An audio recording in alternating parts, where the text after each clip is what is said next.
y Introducción, un papel para la historia. Si se considera a la historia como algo más que un depósito de anécdotas o cronología, puede producir una transformación decisiva de la imagen que tenemos actualmente de la ciencia. Esa imagen fue trazada previamente, incluso por los mismos científicos, sobre todo a partir del estudio de los logros científicos llevados a cabo, que se encuentran en las lecturas clásicas, y más recientemente, en los libros de texto con los que cada una de las nuevas generaciones de científicos aprende a practicar su profesión. Sin embargo, es inevitable que la finalidad de esos libros sea persuasiva y pedagógica. Un concepto de la ciencia que se obtenga de ellos no tendrá más probabilidades de ajustarse al ideal que los produjo, que la imagen que pueda obtenerse de una cultura nacional mediante un folleto turístico o un texto para el aprendizaje del idioma. En este ensayo tratamos de mostrar que hemos sido mal conducidos por ellos en aspectos fundamentales.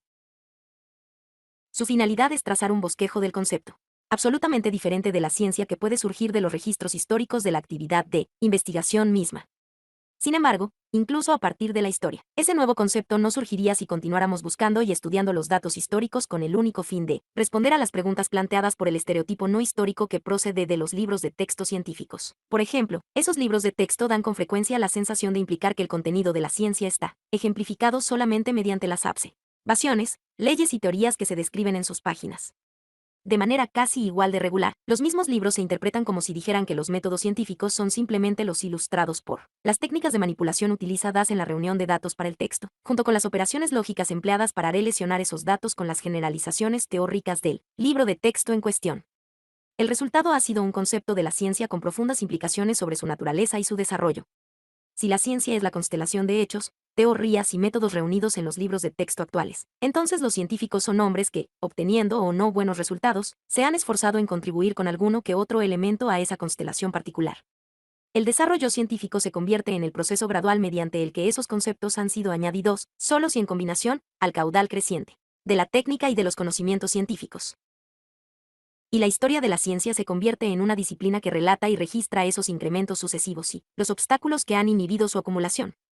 Al interesarse por el desarrollo científico, el historiador parece entonces tener dos tareas principales. Por una parte, debe determinar por qué hombre y en qué momento fue descubierto o inventado cada hecho, ley o teoría científica contemporánea. Por otra, debe describir y explicar el conjunto de errores, mitos y supersticiones que impidieron una acumulación más rápida de los componentes del caudal científico moderno. Muchas investigaciones han sido encaminadas hacia estos fines y todavía hay alganes que lo son. Sin embargo, durante los últimos años, unos cuantos historiadores de la ciencia han descubierto que les es cada vez más difícil desempeñar las funciones que el concepto del desarrollo por acumulación les asigna. Como narradores de un proceso en incremento, descubren que las investigaciones adicionales hacen que resulte más difícil, no más sencillo, el responder a preguntas tales como, ¿cuándo se descubrió el oxígeno?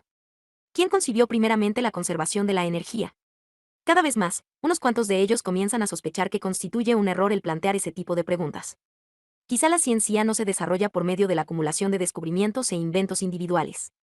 Simultáneamente, esos mismos historiadores se enfrentan a dificultades cada vez mayores para distinguir el componente científico de las observaciones pasadas y las creencias de lo que sus predecesores se apresuraron a tachar de error o superstición.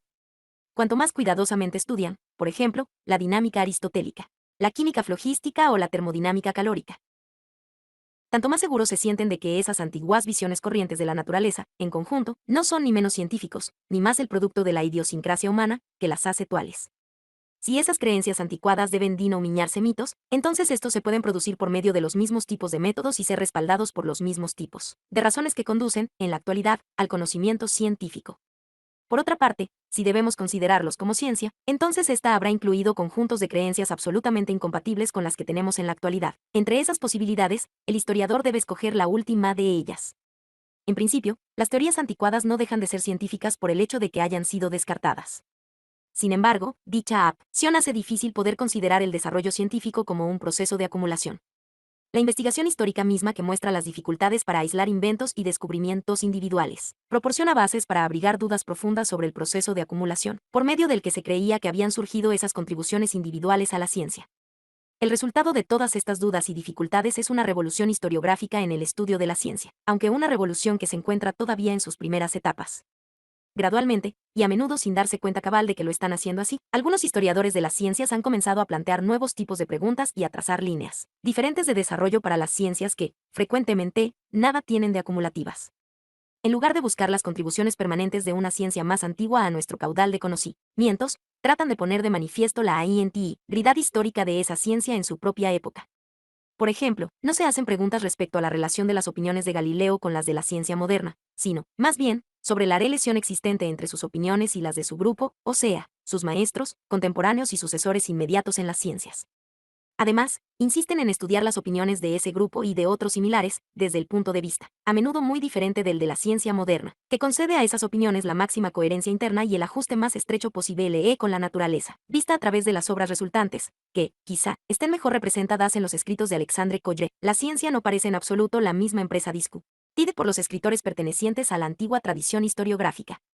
Por implicación al menos, esos estudios históricos sugieren la posibilidad de una imagen nueva de la ciencia. En este ensayo vamos a tratar de trazar esa imagen, estableciendo explícitamente algunas de las nuevas implicaciones historiográficas. ¿Qué aspecto de la ciencia será el más destacado durante ese esfuerzo? El primero, al menos en orden de presentación, es el de la insuficiencia de las directrices metodológicas, para dictar, por sí mismas, una conclusión substantiva única a muchos tipos de preguntas científicas. Si se le dan instrucciones para que examine fenómenos eléctricos o químicos, el hombre que no tiene conocimientos en esos campos, pero que sabe que es ser científico, puede llegar, de manera legítima, a cualquiera de una serie de conclusiones incompatibles. Entre esas posibilidades aceptables, las conclusiones particulares a que llegue estarán determinadas, probablemente, por su experiencia anterior en otros campos, por los accidentes de su investigación y por su propia preparación individual. ¿Qué creencia sobre las estrellas, por ejemplo, trae al estudio de la química o la electricidad? ¿Cuál de los muchos experimentos concebibles apropiados al nuevo campo elige para llevarlo a cabo antes que los demás? ¿Y qué aspectos del fenómeno complejo que resulta le parecen particularmente importantes para elucidar la naturaleza del cambio químico o de la afinidad eléctrica? Para el individuo al menos, y a veces también para la comunidad científica, las respuestas a preguntas tales como esos son, frecuentemente, determinantes esenciales del desarrollo científico. Debemos notar, por ejemplo, en la sección 2, que las primeras etapas de desarrollo de la mayoría de las ciencias se han caracterizado por una competencia continua entre una serie de concepciones distintas de la naturaleza, cada una de las cuales se derivaba parcialmente de la observación y del método científicos. Hasta cierto punto, todas eran compatibles con ellos. Lo que diferenciaba a esas escuelas no era uno u otro error de método, todos eran científicos, sino lo que llegaremos a denominar sus modos inconmensurables de ver el mundo y de practicar en él las ciencias. La observación y la experiencia pueden y deben limitar drásticamente la gama de las creencias científicas, admisibles o, de lo contrario, no habría ciencia. Pero, por sí solas, no pueden determinar un cuerpo particular de tales creencias. Un elemento aparentemente arbitrario, compuesto de incidentes personales e históricos, es siempre uno de los ingredientes de formación de las creencias sostenidas por una comunidad científica dada, en un momento determinado. Sin embargo, este elemento arbitrario no indica que cualquier grupo científico podría practicar su profesión sin un conjunto dado de creencias recibidas. Ni hace que sea menos importante la constelación particular que profese efectivamente el grupo, en un momento dado. La investigación efectiva apenas comienza antes de que una comunidad científica crea haber encontrado respuestas firmes a preguntas tales como las siguientes. ¿Cuáles son las entidades fundamentales de que se compone el universo? ¿Cómo interactúan esas entidades, unas con otras y con los sentidos? ¿Qué preguntas pueden plantearse legítimamente sobre esas entidades y qué técnicas pueden emplearse para buscar las soluciones?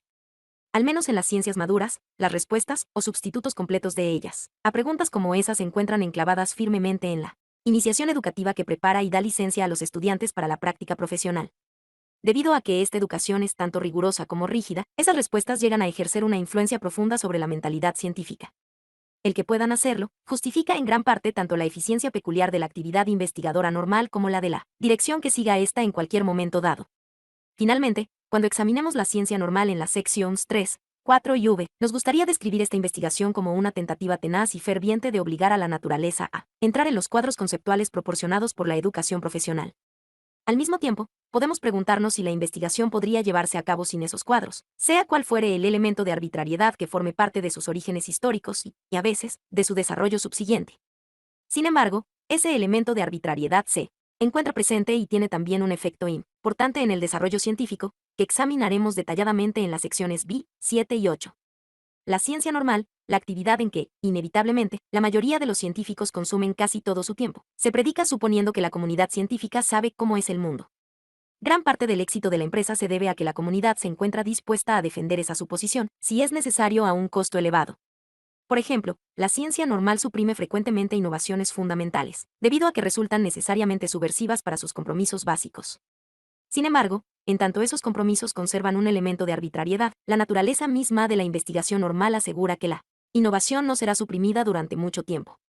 A veces, un problema normal, que debería resolverse por medio de reglas y procedimientos conocidos, opone resistencia a los esfuerzos reiterados de los miembros más capaces del grupo dentro de cuya competencia entra. Otras veces, una pieza de equipo, diseñada y construida para fines de investigación normal, no da los resultados esperados, revelando una anomalía que, a pesar de los esfuerzos repetidos, no responde a las esperanzas profesionales. En esas y en otras formas, la ciencia normal se extravía repetidamente. Y cuando lo hace, o sea, cuando la profesión no puede pasar por alto ya las anomalías que subvierten la tradición existente de prácticas científicas, se inician las investigaciones extraordinarias que conducen por fin a la profesión a un nuevo conjunto de compromisos, una base nueva para la práctica de la ciencia. Los episodios extraordinarios en que tienen lugar esos cambios de compromisos profesionales son los que se denominan en este ensayo revoluciones científicas. Son los complementos que rompen la tradición a la que está ligada la actividad de la ciencia normal. Los ejemplos más evidentes de revoluciones científicas son los episodios famosos del desarrollo científico que, con frecuencia, han sido llamados anteriormente revoluciones. Por consiguiente, en las secciones 9 y X, donde examinaremos directamente, por primera vez, la naturaleza de las revoluciones científicas, nos ocuparemos repetidas veces de los principales puntos de viraje del desarrollo científico, asociados a los nombres de Copérnico, Newton, Lavoisier y Einstein. De manera más clara que la mayoría de los demás episodios de la historia de, al menos, las ciencias físicas, estos muestran lo que significan todas las revoluciones científicas. Cada una de ellas necesitaba el rechazo, por parte de la comunidad, de una teoría científica antes reconocida, para adoptar otra incompatible con ella. Cada una de ellas producía un cambio consiguiente en los problemas disponibles para el análisis científico y en las normas por las que la profesión determinaba que debería considerarse como problema admisible o como solución legítima de un problema. Y cada una de ellas transformaba la imaginación científica en modos que, eventualmente, deberemos describir como una transformación del mundo en que se llevaba a cabo el trabajo científico. Esos cambios, junto con las controversias que los acompañan casi siempre, son las características que definen las revoluciones científicas. Esas características surgen, con una claridad particular, por ejemplo, de un estudio de la revolución de Newton o de la química. Sin embargo, es tesis fundamental de este ensayo que, también podemos encontrarlas por medio del estudio de muchos otros episodios que no fueron tan evidentemente revolucionarios. Para el grupo profesional, mucho más reducido, que fue afectado por ellas, las ecuaciones de Maxwell fueron tan revolucionarias como las de Einstein y encontraron una resistencia concordante. La invención de otras nuevas teorías provoca, de manera regular y apropiada, la misma respuesta por parte de algunos de los especialistas cuyo especial campo de competencia infringen. Para esos hombres, la nueva teoría implica un cambio en las reglas que regían la práctica anterior de la ciencia normal. Por consiguiente, se refleja inevitablemente en gran parte del trabajo científico que ya han realizado con éxito. Es por esto por lo que una nueva teoría, por especial que sea su gama de aplicación, raramente, o nunca, constituye solo un incremento de lo que ya se conoce. Su asimilación requiere la reconstrucción de teoría anterior y la reevaluación de hechos anteriores, un proceso intrínsecamente revolucionario, que es raro que pueda llevar a cabo por completo un hombre solo y que nunca tiene lugar de la noche a la mañana. No es extraño que los historiadores hayan tenido dificultades para atribuir fechas precisas a este proceso, amplio que su vocabulario les impele a considerar como un suceso aislado. Las nuevas invenciones de teorías no son tampoco los únicos sucesos científicos que tienen un efecto revolucionario sobre los especialistas en cuyo campo tienen lugar. Los principios que rigen la ciencia normal no solo especifican qué tipos de entidades contiene el universo, sino también, por implicación, los que no contiene. De ello se desprende, aunque este punto puede requerir una exposición amplia, que un descubrimiento como el del oxígeno o el de los rayos X no se limita a añadir un concepto nuevo a la población del mundo de los científicos. Tendrá ese efecto en última instancia, pero no antes de que la comunidad profesional haya reevaluado los procedimientos experimentales tradicionales, alterado su concepto de las entidades con las que ha estado familiarizada durante largo tiempo, en el curso del proceso, modificado el sistema teórico por medio del que se ocupa del mundo. Los hechos y las teorías científicas no son categóricamente separables, excepto quizá dentro de una tradición única de una práctica científica normal. Por eso el descubrimiento inesperado no es simplemente real en su importancia y por eso. O el mundo científico es transformado desde el punto de vista cualitativo y enriquecido cuantitativamente por las novedades fundamentales aportadas por hecho o teoría. Esta concepción amplia de la naturaleza de las revoluciones científicas es la que delineamos en las páginas siguientes. Desde luego, la extensión de forma el uso habitual. Sin embargo, continuaré hablando incluso de los descubrimientos como revolucionarios, porque es precisamente la posibilidad de relacionar su estructura con la de, por ejemplo, la revolución de Copérnico, lo que hace que la concepción amplia me parezca tan impetante. La exposición anterior indica cómo van a desarrollarse las nociones complementarias de la ciencia normal y de las revoluciones científicas, en las 9 secciones que siguen inmediatamente. El resto del ensayo trata de vérselas con 3 cuestiones centrales que quedan. La sección 11, al examinar la tradición del libro de texto, pondera por qué han sido tan difíciles de comprender anteriormente las revoluciones científicas.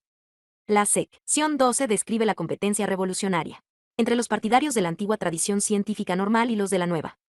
Así, examina el proceso que, en cierto modo, debe reemplazar, en una teoría de la investigación científica, a los procedimientos de confirmación o de negación que resultan familiares a causa de nuestra imagen usual de la ciencia. La competencia entre fracciones de la comunidad científica es el único proceso histórico que da como resultado, en realidad, el rechazo de una teoría previamente aceptada o la adopción de otra. Finalmente, en la sección 13, planteamos la pregunta de cómo el desarrollo por medio de las revoluciones puede ser compatible con el carácter, aparentemente único del progreso científico. Sin embargo, para esta pregunta, el ensayo solo proporcionará los trazos generales de una respuesta, que depende de las características de la comunidad científica y que requiere mucha exploración y estudio complementarios. Indudablemente, algunos lectores se habrán preguntado ya si el estudio histórico puede efectuar el tipo de transformación conceptual hacia el que tendemos en esta obra. Se encuentra disponible todo un arsenal de dicotomías, que sugieren que ello no puede tener lugar de manera apropiada. Con demasiada frecuencia, decimos que la historia es una disciplina puramente descriptiva. Sin embargo, las tesis que hemos sugerido son, a menudo, interpretativas y a veces, normativas. Además, muchas de mis generalizaciones se refieren a la sociología o a la psicología social de los científicos. Sin embargo, al menos unas cuantas de mis conclusiones corresponden tradicionalmente a la lógica o a la epistemología. En el párrafo precedente puede parecer incluso que he violado la distinción contemporánea, muy influyente, entre el contexto del descubrimiento y el contexto de la justificación.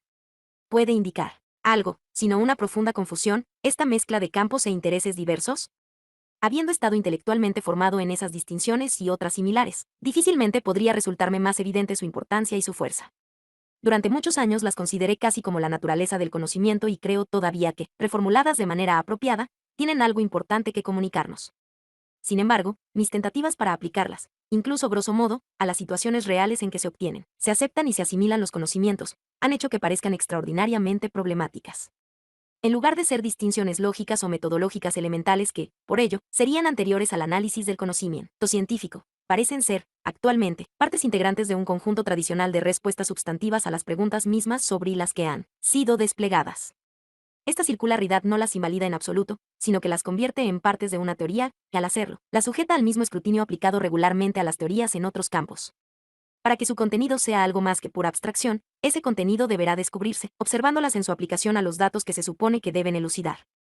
¿Cómo podría dejar de ser la historia de la ciencia una fuente de fenómenos a los que puede pedirse, legítimamente, que se aplicó en las teorías sobre el conocimiento?